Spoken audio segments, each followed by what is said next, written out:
Good afternoon, class. This is James Wicker. I'm a natural resources major with an ISO on forest ecosystems. I'm going to present my short video here for Forest as Classroom with Professor Stemfer.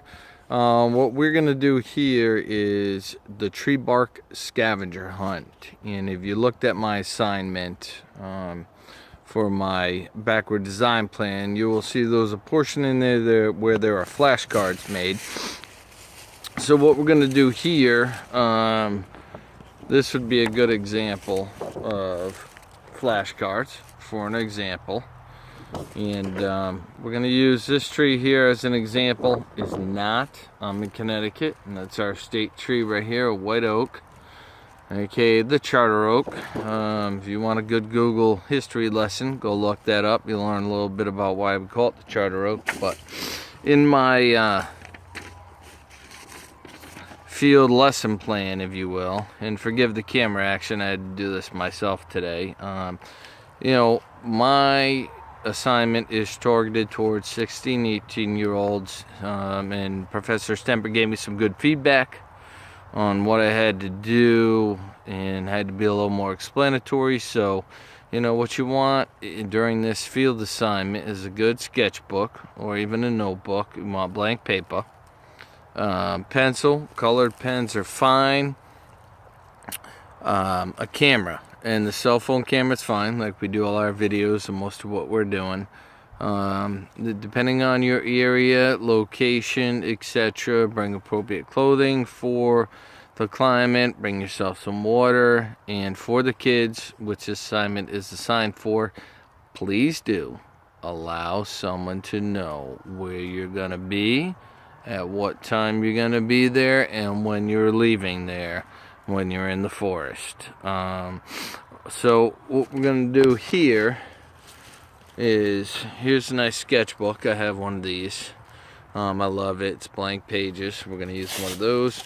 And a good resource book that I use for us all here in the Northeast, right here, Bark, is a field guide to trees of the Northeast, because the majority of folks can identify trees. I wouldn't say the majority, but forest ecologists, people that work in the forest, naturalists, people that hike a lot, woodsmen, you can identify a tree mostly by its leaves. But what do we do in the fall when all the leaves are falling? We use the twig structure also, but primarily the bark. So what we're going to do in this class, in this assignment, which is at the end of the backwards design, it was one of two that I had to design, is we're going to take our flashcards that we designed earlier in the class, and it's going to be a scavenger hunt. You're going to go out to your local area, maybe forest, your backyard, wherever you live. You're going to identify with a flashcard as many trees as you can, and no non-invasive, or no non-native species or invasive species trees. Something that was planted here by your local landscaper or something like that. No, we want native trees to your geographic area. All right, so you're going to take this and you're going to go up, and again, this is not a white oak, but you would match it up. Does the tree bark match? And tree bark does change with the age of a tree. And there's the other factors also: injury, resulting from scarring, fire damage, things of that nature that we discussed in the class and the lesson also. So you're going to take that, match up a tree. What I want you to do too is take your sketchbook. It can be a regular notebook, but preferably we want blank paper, pencil. You can use pens, colored pencils, be as creative as you want. We encourage creativity in the forest.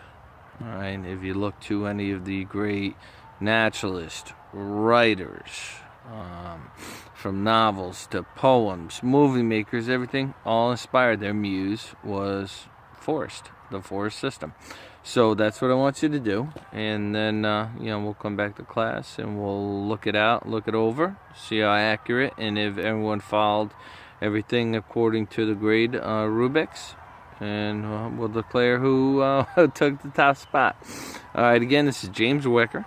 I'm a natural resource major in the College of Forestry. I live in Colchester, Connecticut. My ISO is Forest Ecosystems, and I hope you enjoyed this video. Thank you.